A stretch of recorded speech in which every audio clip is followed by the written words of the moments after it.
since February 5th, when Clint Capella got traded away from the Houston Rockets, they have gone with the small ball approach to some great avail. Right now, they are enjoying a 6-game win streak at the time of recording.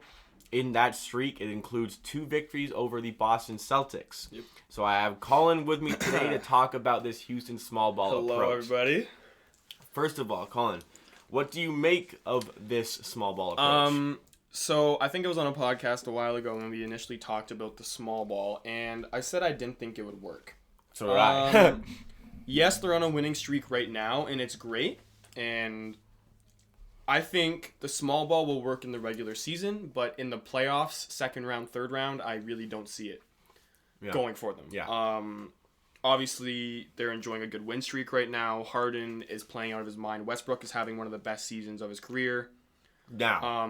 Now, yes. Not at the start of the season. Not at the start of the season, but Russell Westbrook is playing a lot better this season. One thing I wanted to touch about Russell Westbrook is that, yes, we know he's not a shooter. We know he's not a three-point shooter, but his field goal percentage is the highest it has ever been in his career.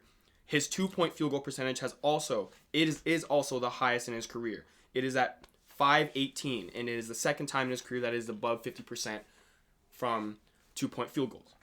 His 3-point percentage, though, is a problem. His 3-point percentage is definitely a problem. He is shooting less threes this year, which I do like.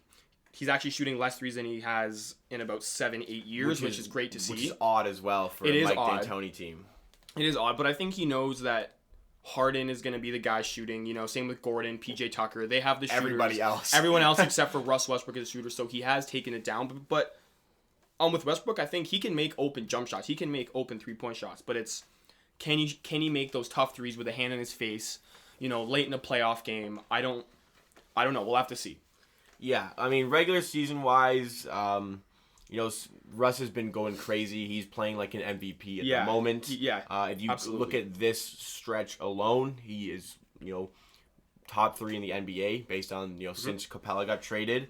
He's 3rd in the NBA in points in the paint per game with 15.2, only behind Giannis and Zion Williamson. So if you want to go by a certain amount of games played, it's just him and Giannis up there. Also, Russ is he's 3rd in fast break points. So it just shows you the kind of system that they're running with Mike D'Antoni. He's recognized that he's not going to be able to beat the Lakers and the Clippers and maybe some others by playing, the normal basketball. No, like that. Their philosophy is really see if you can score more points than us. Yeah, and it's so far been working regular season, but I think a big part of it is that, you go out against every other team in the NBA with your normal game plan, right? Mm-hmm. Go with the same system. But when it comes to the Rockets, you got to change up that system. Yeah. And maybe you aren't always prepared for that. But if I'm going into a 7-game series against the Houston Rockets, Rockets, of time to prepare and adjust. Yeah, and I'm thinking about the way they play. I'm going to conceive some ways to shut down the system. Yeah. I'm going to get my big bodies in the paint, and I'm going to dominate the paint. Yep. I know that they're second bottom in the NBA in defensive rebounds, if I'm not mistaken, but they know that. They know that's going to be their problem, and obviously they're working well with it right now. But I think when a team can prepare for that, and also just, when you need those big buckets in the playoffs, I don't know if the personnel is there on the Rockets. One thing I do want to say about the Rockets' offensive scheme is that, like we were just touching on it, in the regular season, it's really, really effective because teams don't really have much time to prepare and adjust for what the Rockets are doing. But like you said, in a 7-game series, teams are going to be able to figure out the Rockets pretty quickly. Whether it's a full court press, it's box and one, it's however defense you want to play. You want to stop them or limit the amount of fast break opportunities they get because that's what they live and die by. Yeah, and it may get not the rebound. Yeah. Run the floor. And it may not be maybe a team will give up game 1 to the Rockets, but then they'll adjust after that game. I think even if the Rockets play the Clippers or Lakers, they could steal 1, maybe 2 games. I definitely think that their offense could definitely steal. They're a threat. It's their just offense could definitely steal 1 or 2 playoff games, but in the playoffs, when it comes down to a single bucket and the pace slows down and it turns into half-court offense pretty much every time, are you really just going to resort to Harden isolation? Because we've seen in playoff times before, that does not work in late game playoff moments. When you look at like the greats of sport who just do not perform the same in the playoffs. Like you're looking at guys like Clayton Kershaw. You're looking at guys like Peyton Manning. You're looking at guys like James Harden. Yeah. The player you see in the regular season is not the player you see in the postseason. And that's not taking anything away from Harden and his greatness. Obviously, he was still great in the postseason, putting up great numbers. But at the end of the day, when you need a bucket and your star player can't get you that consistently, maybe not even like 40% of the time, if your bucket getter cannot get you at least a bucket that your team desperately needs at a half court, slow down energy possession game, that really hurts you. Think about the Game 7 against the Warriors. They missed 27 straight 3-pointers. Yeah. I get there's other people involved in that, but when you have the best player in the league, the self-proclaimed best player in the league, James Harden, you got to hit something like that. Yeah. You got to hit at least one of those. And I think that is my concern with this Rockets team. I think they will definitely give some big teams on the West, as in, Clippers, Lakers. You could even toss Nuggets up there. I don't know, maybe not. But they will give them some problems, definitely. But I think with LeBron, AD, Kawhi, PG, and the coaches and the systems that they have in those teams, I think they will definitely be able to stop that just offensive air raid that the Rockets are just kind of trying to force upon the league. And like we said, Harden may not be the guy. Russ has had, he's up and down when it comes to playoffs. Some years he's great, some years he's not. Yep. Last year was one of them where he wasn't great. And you got to you need help from other guys. And, looking at the depth, like Ben McLemore, like Robert Covington, like PJ Daniel House. Tucker. Are these guys really going to be your clutch factor in the playoffs? I don't really see that. So when it comes to their contention for an NBA championship, I like what D'Antoni's doing because, he's got to throw in all the marbles here.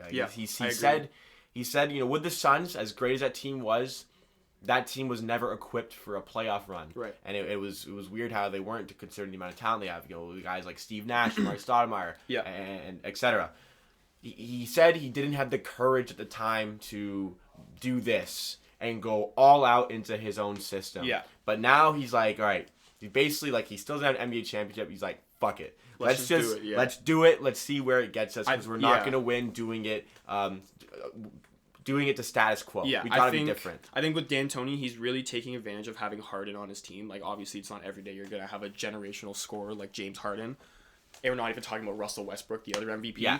But I think with D'Antoni, like, we've seen it before, he really, really, truly is living by the three and dying by the three and fast offense. Like, this is living and dying by three. We've said it before, how teams can kind of live and die. Like, those don't count. Those are just, you put on that. This is living and dying by the three. Yeah. And, maybe not everybody but Russell Westbrook lives and dies by the three. Whereas Russ is basically their big. He's, like, arguably the best rebounder from the guard position we've ever seen. Probably, so, he's getting in the paint. He's getting his numbers now. Like, he's playing out of his mind at the moment. So, yeah, I agree. I just, if we're going to talk about playoff runs, I think that they've all of a sudden put themselves maybe better equipped for the playoff run than the likes of the Jazz and the Thunder and the Mavericks. I think the Rockets beat up on any of those teams, especially the way, Utah have been struggling this season. Yeah. I think they give if they play the Nuggets, I think they give them a run for their money. When it comes to the LA teams, I don't think so. There's too much for them. I think there's too much defense and too much size and length on the Lakers and Clippers. Yes. I think about AD against the Rockets. Oh my god! Even think about like Harrell. Harrell and AD would just have a buffet in the paint. That's what I mean. Like PJ Tucker guarding Anthony Davis. No shot. And then you got Dwight Howard and JaVale McGee to worry about. And I mean, never mind LeBron James when he gets in the low block. Could you entertain the possibility of the Rockets picking up a big before the playoffs? Such as, again, like they did last year with Kenneth Faried. They got him for like that end of the season stretch. Well, Kenneth Faried, by the way, is still available. Still a free agent. I can't believe that he is still available. So I don't think they will. I think they're just. You think they're just going to go for it? I think they are going all in. They are putting all the chips on the line at this system. They know that I think status quo is not good enough for the personnel they have. They know they got to beat them in a different way than they're going to lose. I think if the Rockets are going to be able to win playoff games, they're going to have to just they're going to have to score more than they are now, and that's saying a lot. Like, I think the Rockets are going to have to limit the late game, close crunch time, shivers, Yes. mom spaghetti time. Yeah. I think they're going to have to really, really try to avoid that as much as possible, which is literally doing what they're doing, but times 2. Yeah, and, if I'm looking at it as in James Harden is probably not going to be the same James Harden as we're seeing right now. If James Harden plays like he can when it comes to playoffs, maybe we're looking at a little bit different. I don't necessarily think they're going to beat the Lakers or Clippers to get to the NBA Finals, but all of a sudden they can, and it's a good series. It's really interesting right now because of the way that the West is shaping up. The Nuggets, Clippers, and Rockets are all fighting for the number 2 seed. Right now, the Clippers and the Nuggets are tied for the 2 seed at 41-19, and the Rockets are 39-20. Yeah, and it's not like Utah, Oklahoma, or Dallas are very far behind either. No. They're also in the mix too, but I think it'll be really interesting because we've talked about this before. Like, your seeding in the regular season really predicts how far you can go. You can be a good team, but if you get screwed, by injuries during the season, if you get screwed with a good team in the first or second round, that could bounce you out. And I'm saying Houston last year, they came fourth and they got to play Golden State the second round. I'm saying if it stays the way it is now, you see Lakers Rockets second round. And the Lakers, that's worst case for Houston because the Lakers, who probably, assuming, easily go through the first round. Yeah, they would have extended amount of time to prepare. Okay, how are we going to stop this? Yeah, because they'd be playing either the Grizzlies, Pelicans, Kings, or the Spurs. I think it's either Grizzlies or Pelicans. We'll have another episode talking about that. But anyways, I think the Lakers have the opportunity to wrap up a quick series. And how are we going to beat this team? And in that scenario, I think the Lakers will be able to do it. I don't think it's going to be wipe them clean. I think it's maybe a Game 6, maybe even a Game 7 against the Rockets if the Lakers face them. But I just think they would be able to get it done. You catch Houston on an off night shooting, you're going to beat them up. Yeah, right? 100%. And we've seen that before. We know Harden and Westbrook can, both simultaneously have really, really poor nights. That's not out of the picture. And especially in the playoffs, we've definitely seen that happen before from both of them. But we all know that, Russell Westbrook has that clutch factor in him. We haven't seen it as much from Harden, but I think in crunch time, they would rather have the ball in Harden's hands than Westbrook. But the ball's in Harden's hands. It's Harden's team. That's the difference. Yeah, for sure. The last thing I will address in this episode is that it has really shocked me how well Harden and Westbrook play together. Yeah, because I did not think that was going to be a fruitful combination. Well, it is only the regular season. We could see issues arise in the playoffs. It has happened before. Yeah, that's true. Because, everything, once you're in a 7-game series, everything you've done during the season goes out the window. Yeah. And I still think that could happen. I would still say there's a very good chance that it does. Maybe against the Lakers or the Clippers, but with the Rockets, I think if they're going to be able to win a playoff series against the Lakers, Clippers, Nuggets, even the Jazz maybe in the playoffs, they're going to need to just get buckets at will. And if other teams are going to try to beat the Rockets, it's, put them in half-court situations as much as possible. Don't let them use their speed, their athleticism on you, and just get easy buckets like that. I think the Rockets would kill the Jazz, to be honest, in the playoffs. Every year, the problem is they don't score enough, especially in the playoffs. Mm-hmm. So they're playing a team who scores more than a lot of other people. They would need Gobert to just eat. But who? They don't go to Gobert. Gobert's going to stay to the paint. Mm-hmm. Who's going to be near him? That's the thing. But I think that wraps up this episode. Thank you for calling and being on this one. Let us know what you think about the small ball approach from the Houston Rockets.